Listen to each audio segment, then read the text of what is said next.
we're ready to start here.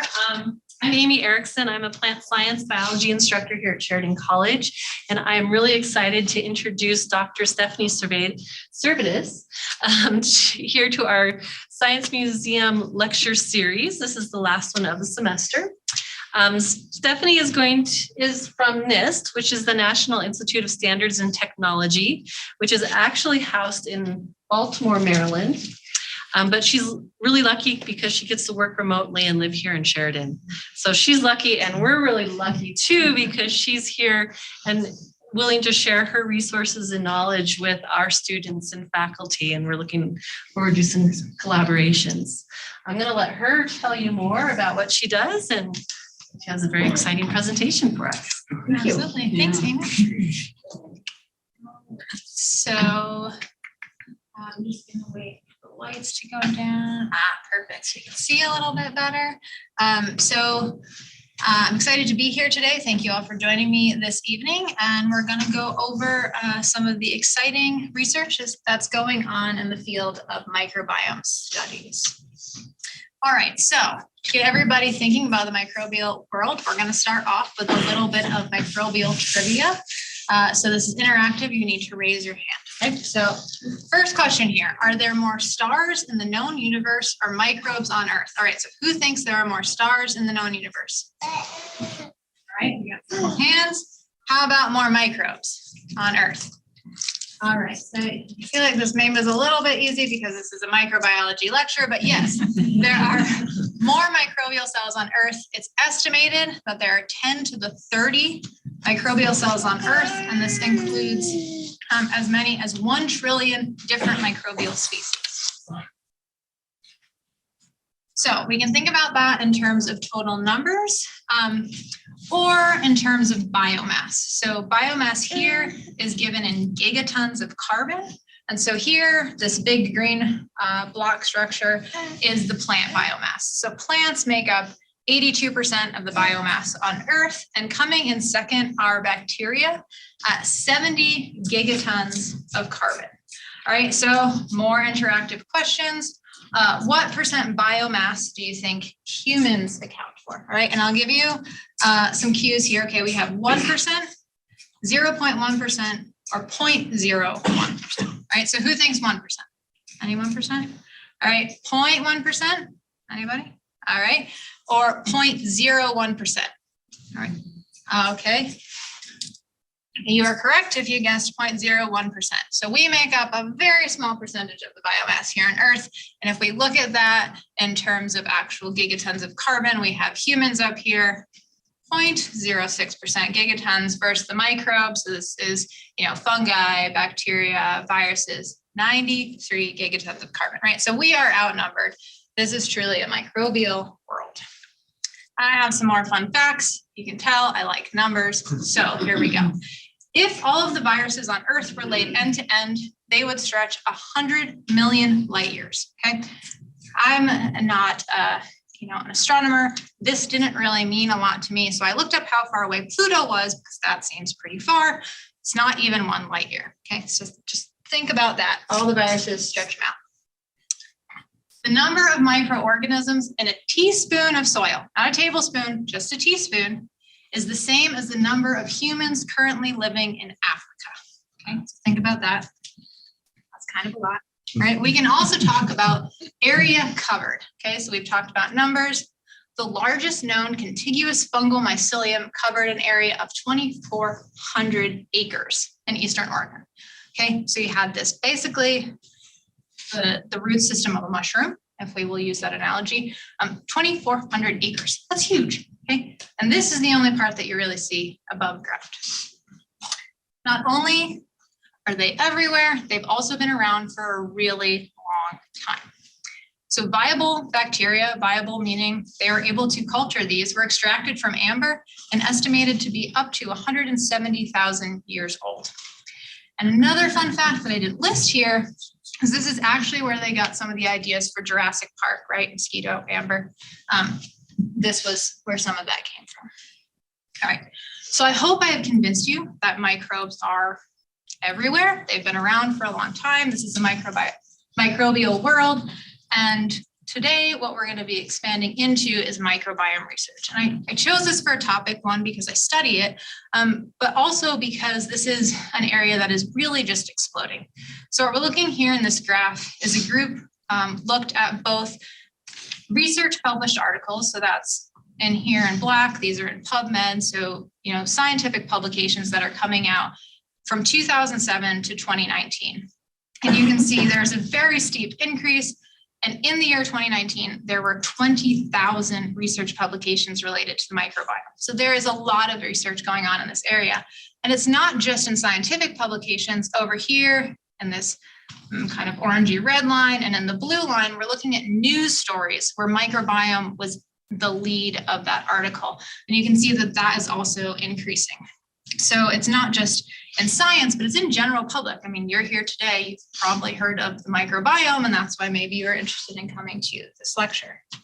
And not only is it in the news, but it's reaching the consumers. So this is in fact the body wash that I use. Maybe that's an overshare, but my colleague sent me a picture of this body wash because she happens to use the same one and said, hey, guess what? The term microbiome is now on our body wash. So this has really reached everywhere. And so part of the reason I wanted to talk about this today was to give you a little bit kind of the inside scoop of how microbiome research is done, where it's going, and what some of the limitations are. So here are the key takeaways. If you get nothing else from this talk, this is what I hope you can take away from it. Most microbes are beneficial. Microbiomes exist everywhere. I think we kind of get a little bit of a flavor for that in the first questions. And in the third piece, I hope that you'll leave with a basic understanding of what a microbiome is, as well as the current measurements and the capabilities we have and the limitations. So for an overview of the talk, I'm actually going to start with an abbreviated history of microbiology to help put this into some context. I'll then go more into microbiomes, the science behind them, how we're studying them. As Amy mentioned, I'm a scientist at NIST, so I'll kind of go into what NIST is doing and why the National Institute of Standards and Technology cares about microbiomes. And I'll end with some examples of microbiome research. I am a federal employee, so here's my disclaimer. These are my opinions, and they're not the opinions of the federal government. Okay, so let's jump into some science. All right. So this timeline starts in the 1500s, and it was actually that far back that we started to think about this idea that there are these invisible particles that are the result of, or that are contributing to disease. Around that same time, the prevailing idea was that it was bad air. But there were some people out there that were saying maybe there's something that we can't see that's transmitting this disease.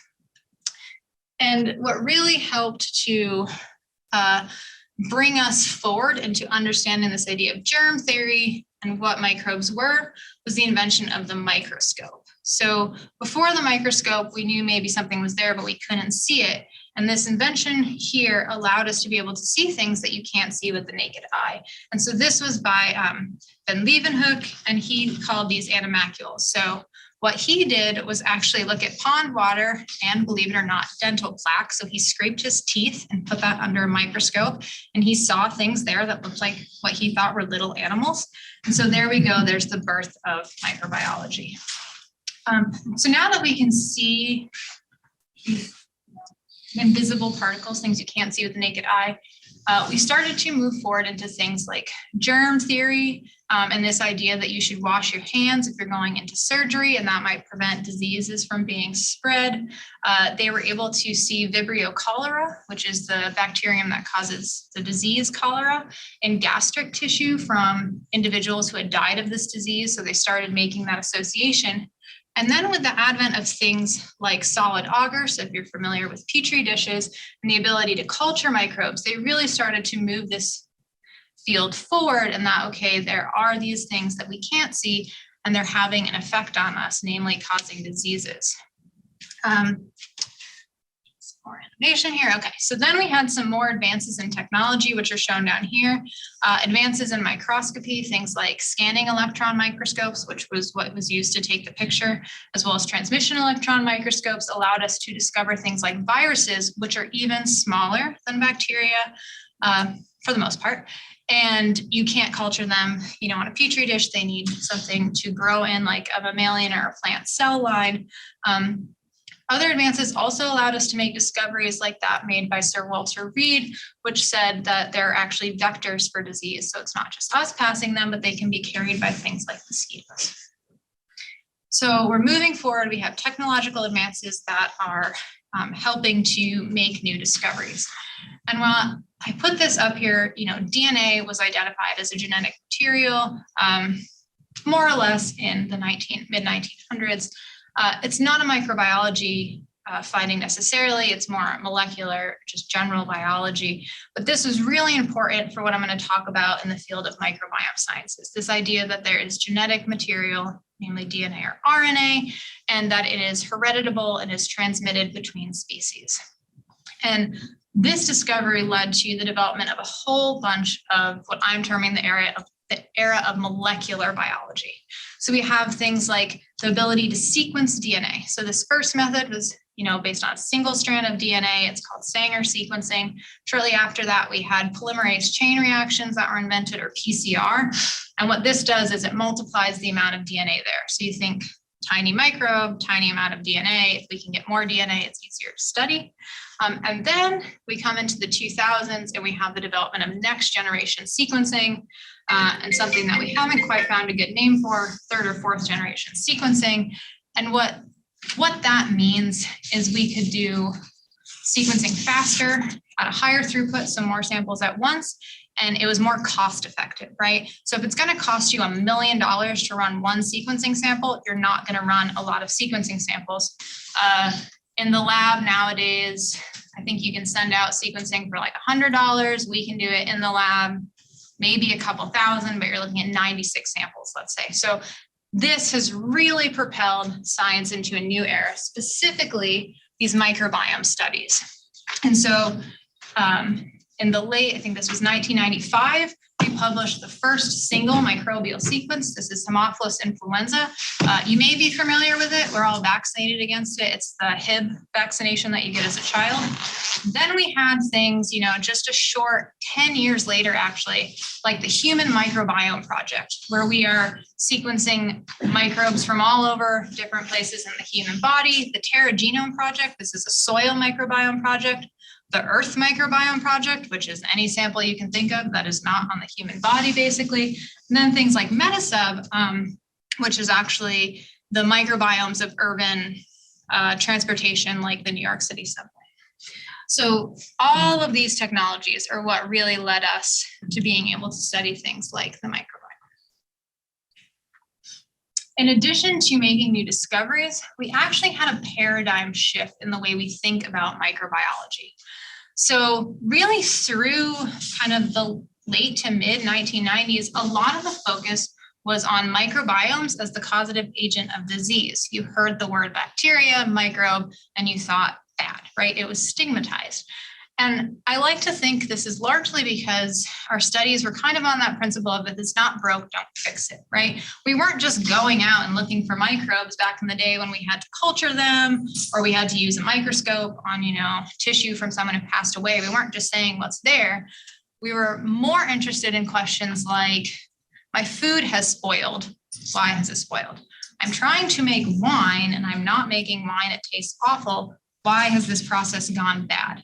My animals are sick. My plants are sick. I am sick. Why am I sick? And what we were finding is there were a lot of microbes that were causing those diseases. And so that was really the dominant part of microbiology and what you hear about microbiology history. And as we moved into this ability to study things in a more holistic approach, going to the subway and swabbing the subway and saying, what is there if everybody is touching this rail? There's a lot of things. And we're not, well, maybe the subway is not the best example. We go outside and play in the dirt and we don't immediately get sick, right? So certainly all of those microbes, teaspoon of soil, as many people in Africa, soil, microbes in that soil, it's not making us sick. So maybe microbes are there playing a beneficial role, doing something else. And that's where we get to this One Health era. So, what are they doing? To put that into more perspective, we know I like numbers at this point. Human pathogens account for less than 1% of the total microbial species on Earth, but we know the most about them, and we're just now starting to learn about all of these other microbes. And I mentioned that a lot of this came up in the 2000s with the advent of next generation sequencing. And while that's true, there were a couple people out there, and they're not forgotten necessarily, they're just not talked about as much, that were doing microbial ecology. And so this is kind of what they think was the precursor to the microbiome field. And so they were looking at things like nitrogen fixation, the soil microbiology, and the cycle of life. And so you may or may not be familiar with the Wingradsky column. And basically what this is you take soil from the bottom of a pond with a little bit of water, you let it settle out, and you can see really cool microbial biochemical reactions that are going on. And in fact, he pointed out something really important in 1950, and that was this idea that taking pure cultures, which is the way that a lot of the clinical microbiology had been done, is never going to compare to having that microbe where it is in the natural environment, say in your gut, where it's not there by itself, but it's surrounded by a bunch of other types of microbes. And so he made this observation in 1950, and we're just now circling back to that in the field of clinical microbiology. So I've talked a lot about microbiology in general. This is a microbiome talk, and while they're related, here is where we first see the term microbiome used. And this actually was, once again, an ecologist. So this is someone who is studying the rhizosphere, so the microbiome and the association with plant roots. And this is where they first used the term microbiome, and that was in 1988. So even before we had this acceleration in the field in the 2000s with all the technologies, this term had been used. And since then, one of the things we've done is try to define what microbiome is. So here in this blue bubble is the definition that was used by Lips and colleagues. And so they said, the microbiome is defined as a characteristic microbial community in a defined habitat, and that the term therefore refers not only to the microorganisms, but encompasses the theater of activity.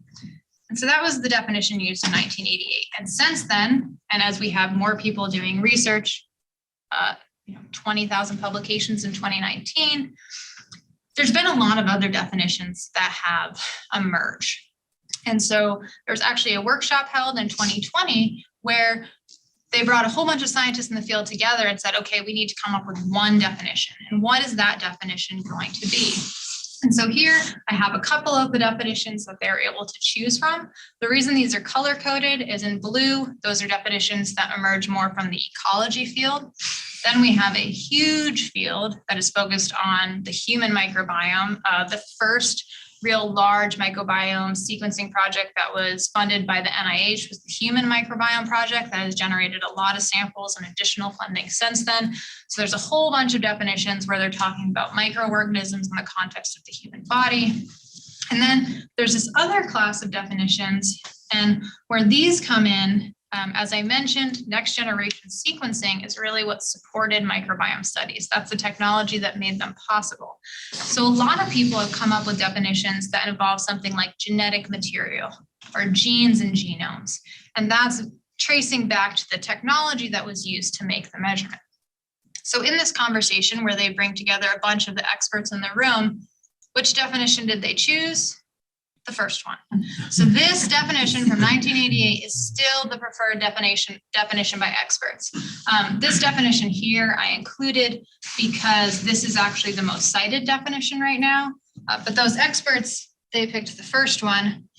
And in the publication that they put together from this workshop, they actually put together a figure of how they would define a microbiome. So I'm not going to go into all the pieces that are here.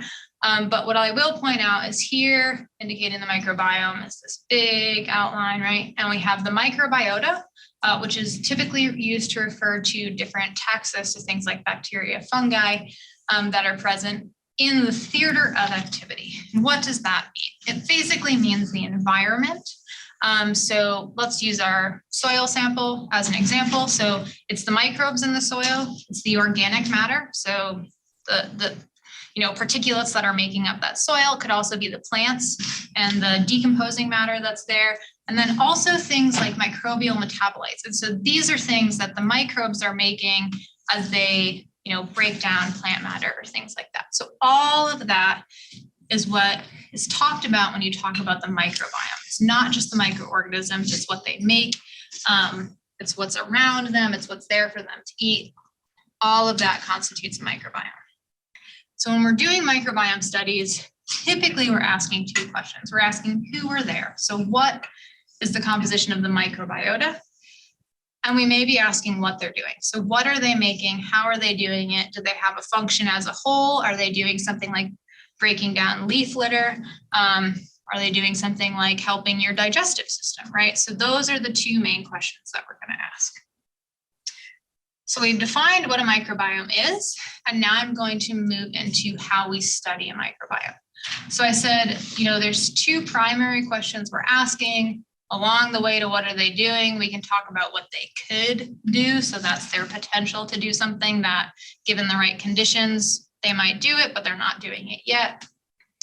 And so there's a couple different ways we can answer these questions. And the first one I'm going to focus on is this idea of cells. So this is looking at the whole cell that's there. And I think about this in terms of classical microbiology, right? So using something like a microscope that was developed in the 1600s. Certainly we've come a little bit further. We have more fancy microscopes than that first one, or even use things like a petri dish. So I still like using things like agar. This is from the lab where we wanted to know it was in kimchi. So this was just done like last week back in Gaithersburg, but these are classical microbiology techniques. And while they're interesting and you can certainly do things with this, I can't look at this plate and tell you what this is.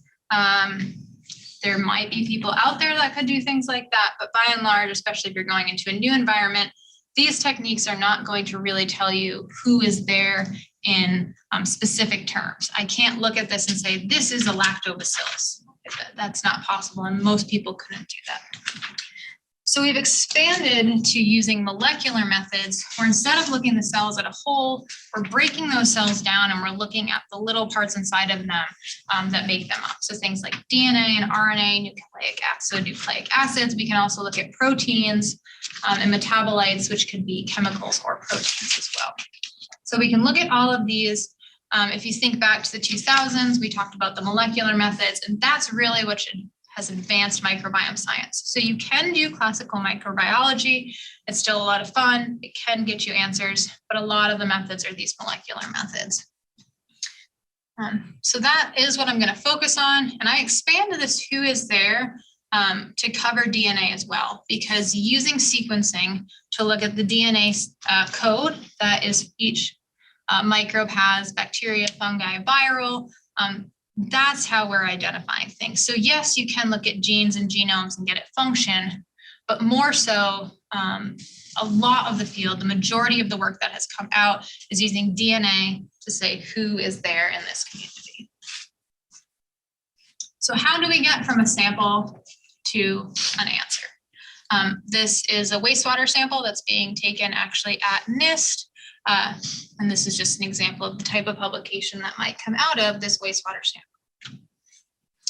We go through a pretty complex workflow, so there are a lot of steps to get from here to here. The first is sample collection. We then need to extract the analyte. So as I mentioned, molecular methods are destructive. You need to do something to get what you want to look at. Some of you may be familiar with this. If you're not, a way to think about it is a bacteria is like an egg. You want to crack it open and look at what's inside. Once you get out that DNA, there's usually some type of library preparation. So what this means is you can't just take that DNA and throw it into a sequencing instrument or something like that. You need to get it ready for that. You put it on an instrument, and then what comes out is not human readable. So you do something called bioinformatics, and that's your data processing to get it to a form that you can interpret. And then you take that data and using additional data that you know about the sample, a question that you had, you go ahead and you do statistical analysis and you generate a report. All right. So that may be really abstract. If you're not working in a lab, that may not mean all that much. So I've gone ahead and come up with an example with a little bit of help from this person, Brent. Read that, Dykes. And we're going to use Legos, right? So collect your sample, that's Legos. Dump out the box. Now you have the analytes that you're going to go forward and study.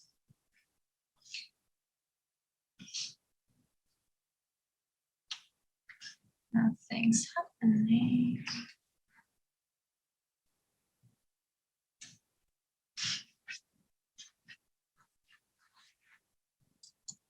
Maybe the presentation is going to end now. Let's give it just a second to see. It's thinking. Okay. Gonna give it a second because it makes more sense if there are things showing. If not, I'll just walk you through it and you can use your imagination.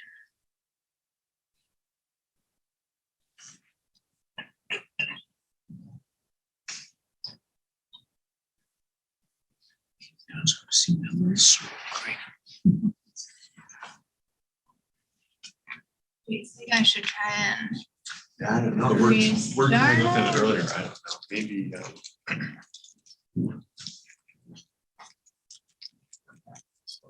It's like the blue circle of death, right? We're all familiar with this. Yeah.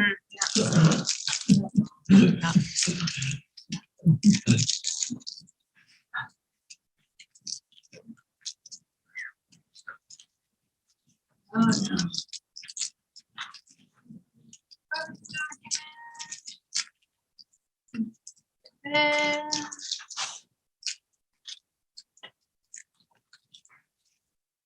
Looks like the right slide. Leave the computer happy. Okay, all right. So moving on. So then you're going to do some type of library preparation. So maybe this is hard for you to look at and you want to organize things by color so that you can get an idea of what you're going to build. Right. And then we look at this and you do have a nice little picture. We say, okay, we're going to make some educated guesses about what we have here as pieces. And then we go ahead and using, like I said, that experimental design, you have the information, you know, you're going to go ahead and build something, right? So we can get a house at the end. So this is more or less the process that we are going through. All right. So the first slide was how do we study it? And now I'm going to show you that in practice with an example from what we would do at NIST, right? So here's my colleague, Jennifer.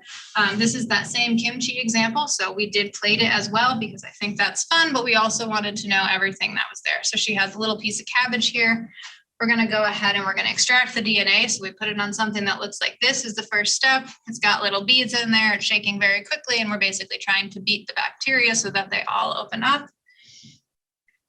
All right, here's a picture of me when I was back in Gaithersburg.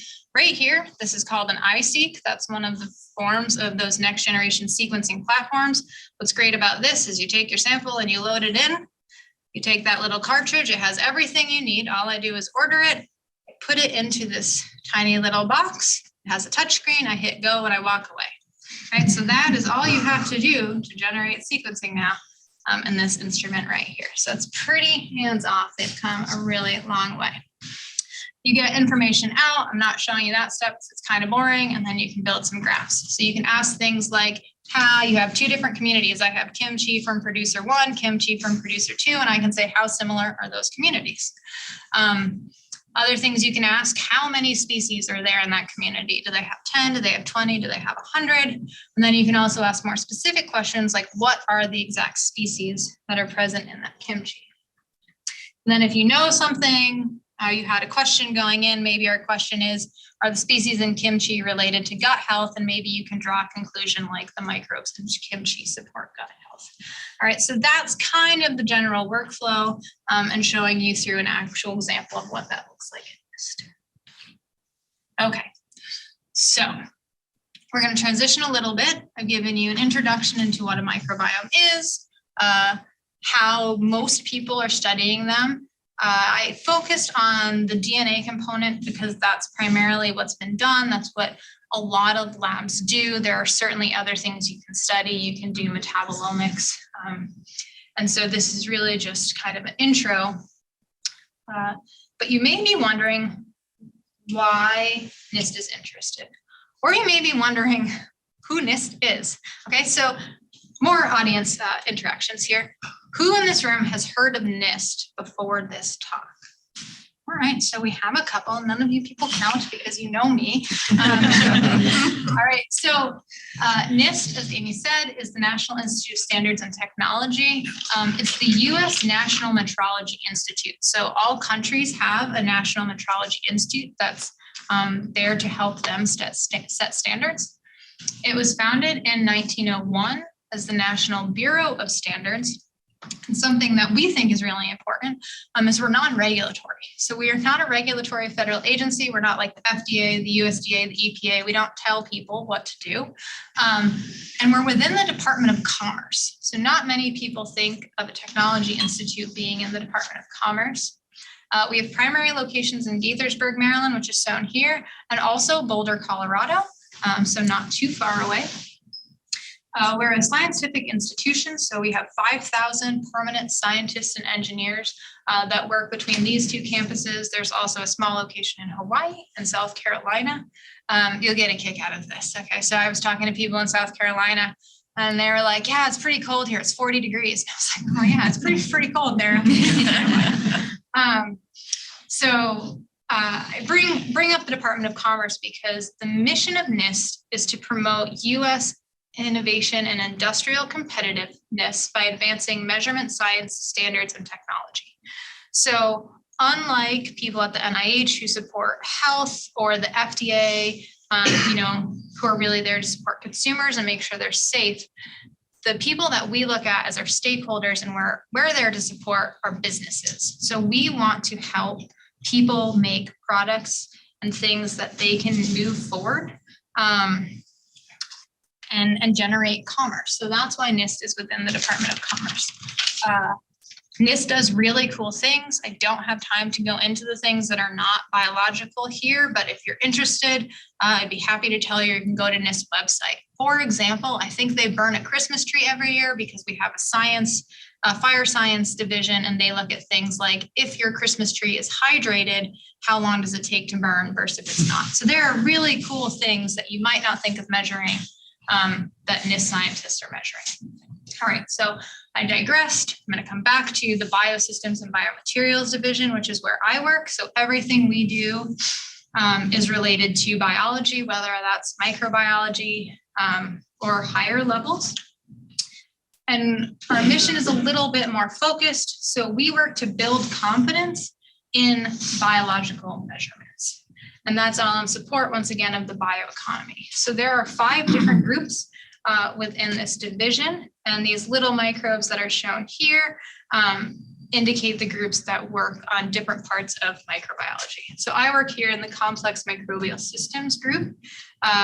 So that name right there, you might think back to microbiome. It's a complex microbial systems. So that's one of the reasons that our group is focused on the microbiome. The other part of that mission is to help advance technology by supporting measurements. And so this is really the research that we're working on in the microbiome field. And that's because microbiome measurements are hard. And there's a couple of reasons why. So I'm going to go through what those challenges are that make these so hard despite all of those technologies we've developed. So the first is that samples are complex. So think back to that microbiome diagram I showed you. We're looking at the microbes that are there. We're also looking at everything that's in the environment around them. You can look at different temperatures and effects of things like that. And then you add in the complexity of different people. So chances are everyone in this room, right, we all have a different microbiome. And so that's challenge number 1. You're using a very complex sample. Challenge number 2 is it's a complex workflow. So I already walked you through all of this. I'm not going to go through it again. But one thing I do want to point out is each one of these steps that I've shown here have hundreds of different ways they could be done, right? So not only do you have a complex workflow, you can add variability at each one of those steps. So everyone making a microbiome measurement is probably making it differently.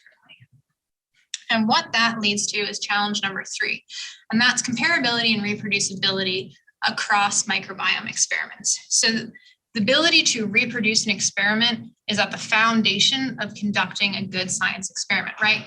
You have to do something reproducibly in science. So if we take a single sample, we run 6 different experiments, this is what you're likely to get out. So this is one sample, and we now have 6 different answers. You'll notice that most of these have 3 replicates above each number. So within a single method, you get pretty good reproducibility. But if you asked 6 different people, 6 different scientists, 6 different companies to look at the same sample, you get back 6 different answers, and that's a problem. And the final problem is probably the biggest, and that's what we don't know, we don't know. And so I bring that up because this is actually shown as a little piece of this pie in the human microbiome. It's actually much larger, but we don't actually know all of the things we're missing. So wrap your head around that. There are unknown unknowns. We don't even know what we're missing. There's this whole piece out there that we don't know anything about. There's also other things that are hidden because we've never seen them before. So if we want to identify something, typically the way we do that is we match DNA sequences to a database. If it's not in your database, you're not going to know what it is. So these are some of the challenges that we are trying to help solve along with the rest of the field. So I'm going to go back to this example. Hopefully all the animations will work, and I'll try to kind of put that into the context of what I was talking about with this. All right. So the first example was great, right? You knew what you were trying to build at the end. You got this house, looked pretty close. You're on a good track. But our current technologies aren't able to actually tell us what that picture looks like. So you have the blocks, but you don't really know what you're supposed to build. And so that's more akin to what this is like, right? Think building a puzzle, but you don't know what the puzzle is going to look like in the end. So that's more along the lines of what we're doing in a microbiome measurement. The other thing we're doing is we're using methods that may not be able to detect everything, and each method introduces its own kind of bias. So we have 3 of those replicates where we started to organize the blocks, but in this one, we're not able to see the yellow. In this one, we're missing another piece. And so, okay, down here, we're also calling something, we see it differently than it's seen here. Okay, so these started looking the same, but now if they've gone through processing, they're looking different. Right, so this is what happens with our current measurement pipelines.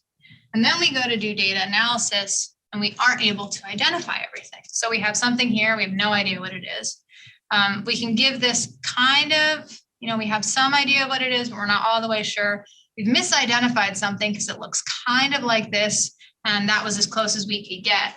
And so instead of ending up with the house, which is what we started with, maybe we get kind of close. Maybe we're pretty far away, right? So this is more or less the challenges that everybody doing microbiome science is facing. So what can NIST do? How does our measurement support come into this? So what we can do is we help support things like measurement accuracy and precision. And so if you're not familiar with these, this is the field I work into, and I have to think about this a lot. What is accuracy? What's precision? So a bullseye is a great way to think about this. So for accuracy, you're hitting the target, right? How close are you to that bullseye? So as you increase accuracy, you're getting closer to the bullseye. Precision is how often you're in the same place, right? So here we have low accuracy, low precision. Here this is precise, but it's not near the target. And then here we have those coming together. So this is what we try to support for microbiome science.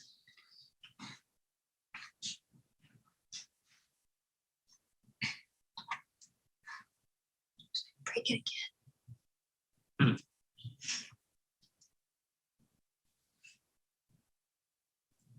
Oh, geez. All right, so I'm just going to keep going, and eventually this will catch up. So the way we do that is we make standards. All right, so standards come in a couple different flavors. One of the things we can do is develop standard reference materials. Apologies for constantly breaking your system.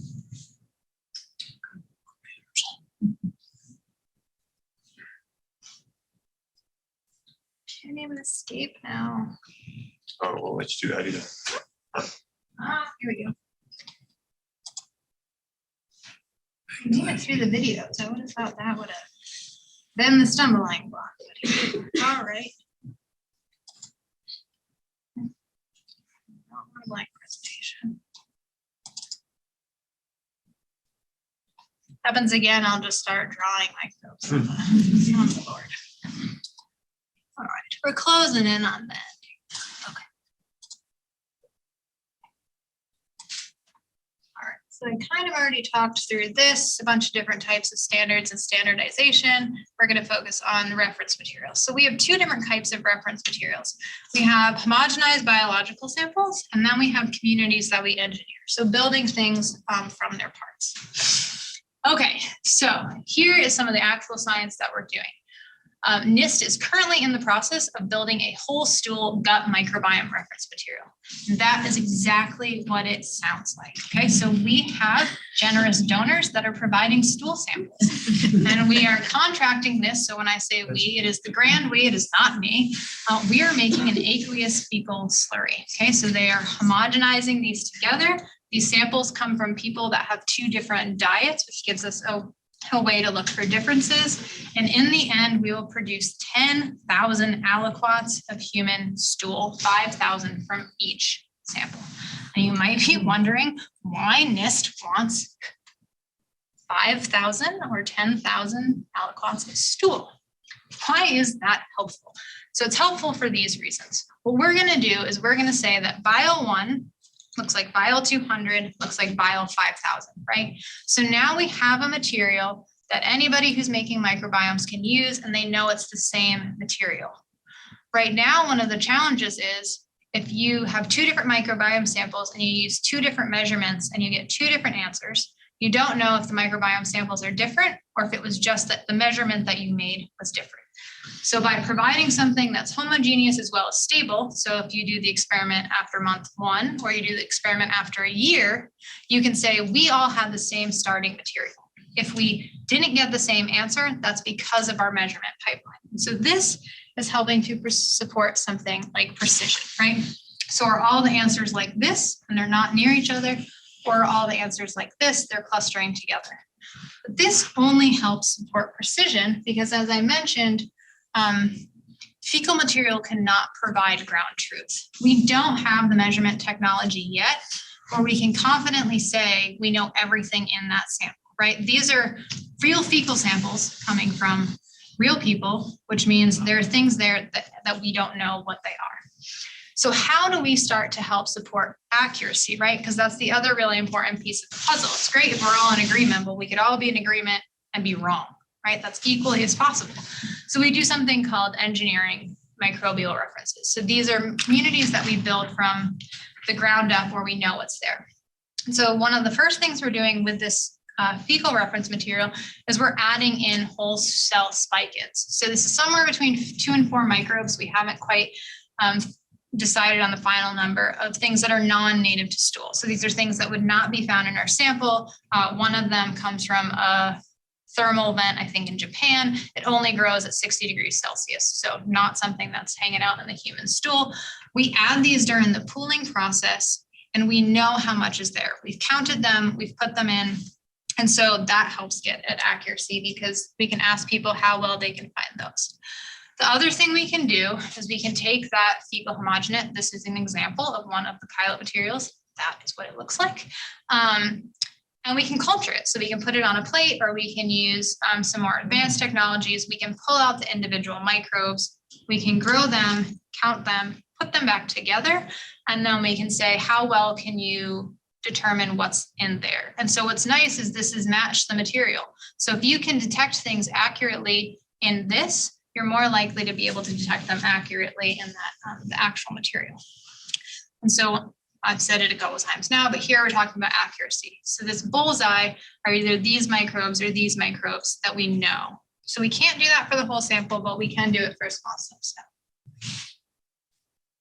All right, and so I'm going to finish with some active areas of microbiome research.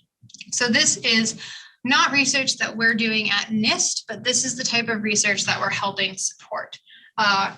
you think back to the beginning of the talk, there were 20,000 publications in 2019. So I'm not going to cover all of those, but I am going to go through some broad areas.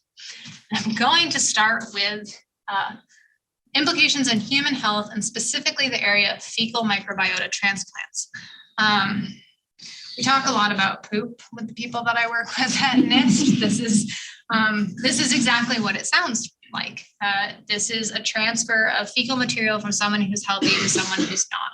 So this is actually was occurring before all of the microbiome studies. It certainly gained a lot of traction with microbiome studies, but it actually was first done and published on in 1958, and it was used to treat something called antibiotic-associated diarrhea.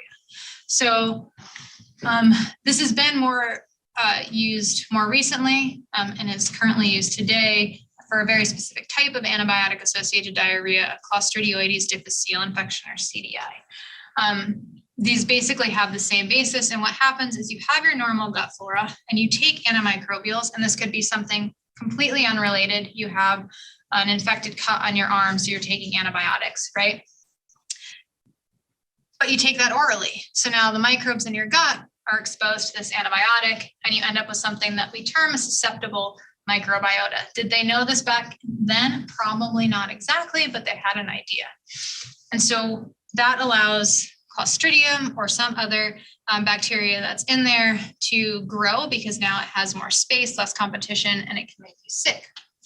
So what you do with a fecal transplant is you take stool from a healthy donor. Back in the day, it was typically done by enema. We now have pill forms that you can take, but this goes into the susceptible population and drives it back towards the normal gut population. So this is really some of the first research that microbiome therapeutics were focused on, this idea of affecting human health directly. So in 2012, the FDA ruled that FMTs were a drug. What this did was meant that it needed to go through clearance. You've heard a lot probably about COVID vaccines, right? Through FDA clearance, same thing. A lot harder to do when you have a whole stool material that you need to characterize and show things like potency. But what the FDA said is you can use an FMT for recurrent C. difficile infections as an IND, or a new investigational drug. So people can still provide this, but it's not an FDA-approved drug, and so that has implications for things like insurance covering it.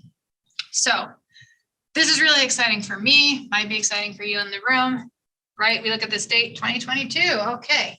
November 30th. So this just happened. Really exciting for our group. This is something that we've been looking for. We have a first-in-class live biotherapeutic that's now been FDA approved. So you don't have to get a fecal microbiota transplant. If you get antibiotic-associated diarrhea, you can now take a pill. Hooray. Okay, so this is really exciting if you're this person that needs a cure for this type of infection. It's also great for the field, right? They've paved the way for a whole new class of drugs. This has never been done before. There are not live biotherapeutics. And this has received approval. So there are other things in the pipeline. As I mentioned, this idea of treating antibiotic-associated diarrhea, C. difficile infections, that's really the start, but that's only the start. So that was kind of an obvious association, right? Gut dysbiosis, diarrhea, can you treat that? Now all of these diseases have some association with the gut microbiome, right? So that's a pretty wide array of things. And I'm not even going to go into all of these, but I would like to point out a few examples. So one is that there are known interactions with cardiovascular drugs. So this is actually, it's not an old finding, but it's one of the first findings. So if you're taking digoxin, but you have this bacteria, Agarthala lentea, in your microbiome, it actually breaks down that drug. So you won't respond because you probably don't have as much in your system as you thought. So this is something that's known, and they're actually studying a lot of other drugs now to look for how your gut microbiome may break them down and make them less effective as treatment. Another area where there are a lot of ongoing studies, so these are clinical studies that are ongoing right now or just finished up, is in the field of cancer treatment. specifically something known as immune checkpoint inhibitors. So this is an antibody therapy that's given to people with several different types of cancer. Melanoma and lung cancer are two of the types that are treated. And some people respond and some people don't, and they don't really know why. But what they're finding is that it depends partially on your gut microbiome. And so what they're hoping, and what these studies show, are some of those checkpoint inhibitors being given alongside essentially a probiotic. And can you make someone who wasn't responding to their cancer therapy respond to their cancer therapy? So that has huge implications. And as you can see here, there's a lot of people that are studying them and having really good results. But it's not just human health. Microbes are everywhere, and they're having an impact in a lot of other areas. So there was a recent publication on microbes and climate change. And something that's important to remember is that while climate impacts the microbiome, all right, so if you have your soil microbiome, you go through a drought, you have more rain, you're in an area that floods with ocean water when you're not normally in that high of salinity, all of those things are going to affect the microbes in the soil. But the opposite is also true, right? Those microbes, they make up a huge percentage of our biomass. So we could make them work for us and help maybe reduce some of these effects, or do things like contribute to the circular economy. And so this is basically the upgraded idea of reduce, reuse, recycle, right? What can we do to make less waste? And one of the things we can do is introduce microbes to either help make the products that they break down easier, or help break down the products that we've already made. And then another big area is in agriculture and food security. And so sometimes this idea of food security can be a little bit misleading, but it's really talking about we have a growing population across the globe, and we need a way to feed those people. And how can microbes contribute to that? And so this is a report that came out recently from the United Nations. And I don't expect you to read this table. There was another review that was published on success stories in agriculture. But what I do want to point out is it's multiple sectors of agriculture that they're finding, the effect of microbiomes, right? Microbes are everywhere. So they can look at plant health. And that's part of what I'm hoping to collaborate with some of the people at Sheridan College with, and doing some microbiome study there. Also feed production and livestock health, that can be affected by the microbiome. Food production, and then human health, which we've already talked about. So all of these different sectors can contribute and be implicated. Something that I don't have time to cover today, but is also grown out of this microbiome field, are probiotics, right? And so I pulled this quickly. If you're interested in probiotics, I highly recommend you can just type in ISAP. That's the International Association, Scientific Association for Probiotics and Prebiotics. Full disclosure, did not know what a postbiotic was before I pulled up this slide, right? So this field has exploded. It's not just probiotics anymore. We have prebiotics, symbiotics, the OG of probiotics, fermented foods, right? So this is a huge area. A lot of people know about probiotics. They're interested in them, and that all kind of came out of these microbiome studies. So what I want to leave you with here is that in spite of these challenges, a lot of progress has been made in this field, and we continue to make progress in the microbiome field across diverse disciplines. Oh, there we go. All right. So where are we going? We have the discovery of viruses here. And where we are going next with microbiome research is the Human Virome Project, right? So this is set to launch in 2024 by the NIH. And why this is important is right now when you hear the word virus, what do you think? Pathogen, right? We're all coming out of a pandemic caused by a virus. We think of viruses and pathogens. And that's the same way we used to think of microbes, right? So are there actually beneficial viruses out there? Hopefully that's something that's going to come out of that. And then here, once again, you don't need to read all of this, but it's just illustrating these are all the federally funded projects that are going on right now in microbiome research. We have ones funded by the NIH related to cancer, human health, but there's also things funded by like NSF looking at plant microbiome interactions, or the USDA specifically focused on agriculture. So there is a lot of money being put into this area, and we are starting to see outputs that will hopefully, improve our quality of life. So with that, here is the team that I work with. Most of these people are located in Gaithersburg. A few of them just here are down in South Carolina. They are our metabolomics folks, so they look at the metabolites in the microbiome. And with that, I will take any questions. Thank you.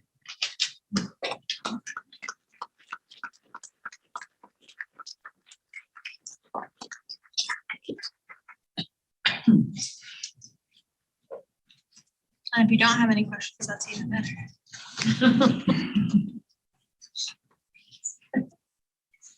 The SEMs that are colored, are those the way that they were the real color, or they've been enhanced? These are false colored. So the Okay. SEMs are taken of actually some of the engineered communities that I was talking about. So these are taken of actual NIST communities, but then we go in after and make them a little bit prettier, more visually.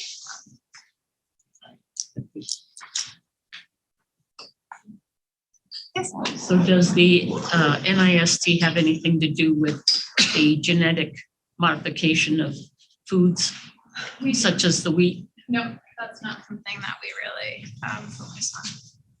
We are just starting a little bit to look into some of the engineering, but everything we do would be to support the measurement science and making sure that, how is it being carried out? How do you know that what you're doing is what you think you're doing, stuff like that. So, but that would be a different group than what we're working with. So who does regulate people doing that stuff? I believe that falls under the purview of the USDA, the agricultural Okay. board.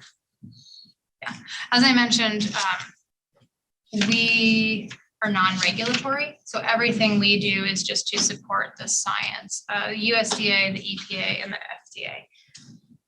I think GMOs are USDA purview, not FDA. Okay. So I got a question that you may or may not know, but so there's been some studies on how the microbiome can differ in diseased individuals.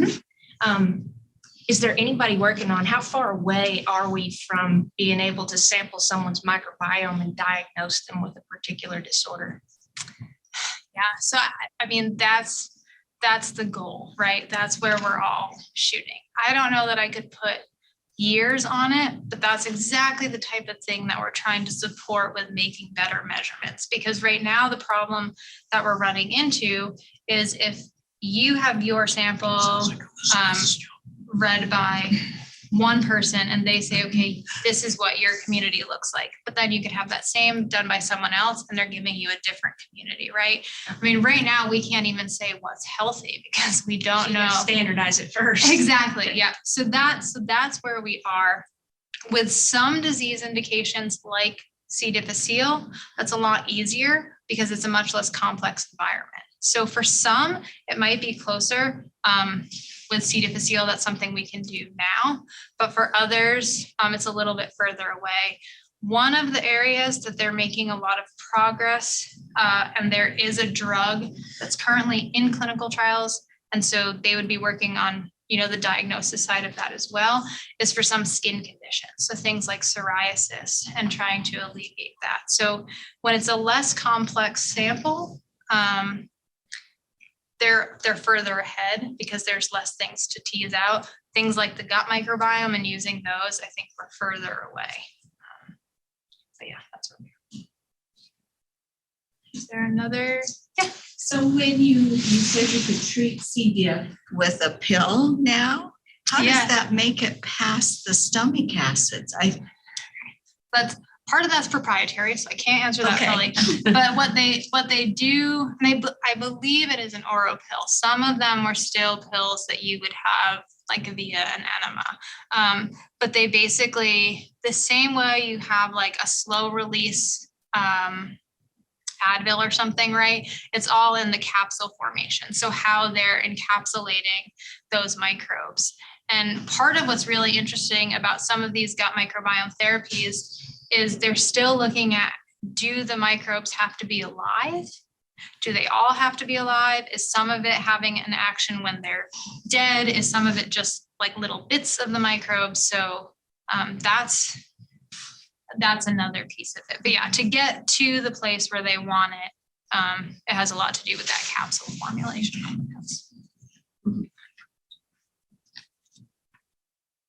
Yes. I know that you're non-regulatory. Yeah. But why wouldn't they standardize then a probiotic so that patients don't get C. diff in the beginning? Right. So that is a area that a lot of people are focusing on. When is a probiotic going to cross that boundary and become something that is regulated? Right now, most of the bacteria that are included in probiotic formulations have been isolated from something like a fermented food. And so what that allows them to do is they have GRAS status. So generally accepted as safe, essentially, is how they're used. And they can't make any medical claims. Despite what some bottles might say, they can't say that they're curing a disease, right? They have to frame it in another way. So that's how the industry can get around it. But there are things like the USP, which is the US Pharmacopoeia, which are working to try and come up with ways to make probiotics more safe, right? That's thing number one. And then also make them more standardized. So they can't be regulated, but how can we put that to a higher quality? Because right now, they do fall outside of FDA's regulations. But yeah, that's there. You can look for good manufacturing processes, right? It's just, it a lot more falls on the consumer to look at the product that you're doing. And until someone like the FDA steps in and says, no, we're going to make everyone go through a drug process. That's kind of going to be, I guess, one of the downsides of probiotics from a consumer point of view.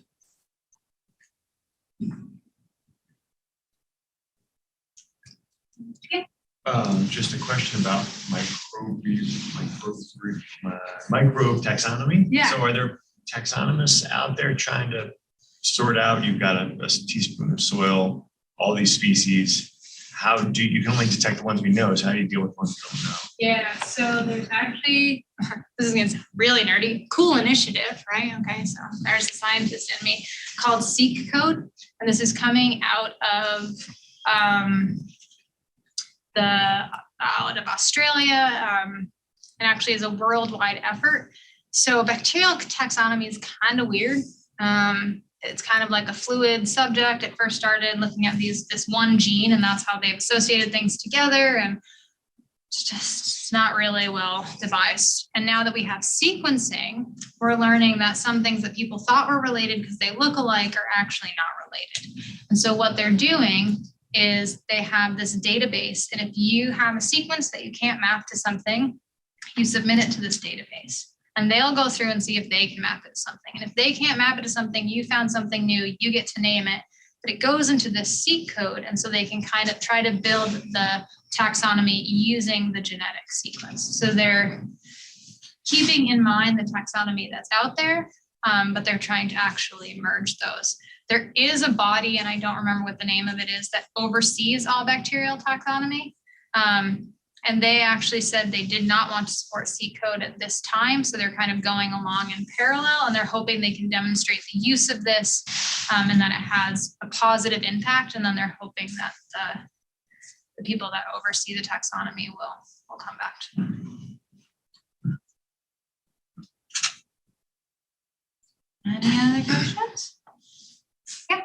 This is similar to what I asked you about before then, and builds on his question then. Who is supervising, if you want to put it that way, scientists as they're investigating new discoveries in virology, like naming viruses that haven't been named before, so on and so forth? Right, so there are ethical review boards out there that oversee them, that are made up of scientists Most viruses fall under the purview of the CDC. So they have guidelines on what you can do with viruses and establishing things like that. So it's a combination of some federal oversight, but also scientists as well that come together from disciplines and will make up some of those oversight boards.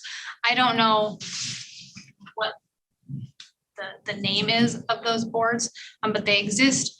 And I can give you an example of the way the FDA does that. It's not related to the viruses, but they also have these boards that they put together that include like the general public. So it's not just scientists, but you'll get people from the general public that can have input too, so that you kind of have this checks and balances. I don't know if that's exactly how it works for some of those fields, but there certainly are boards that deal with ethics and the oversight of that are coming together. Usually people are nominated, and then, they have like a steering committee and things like that.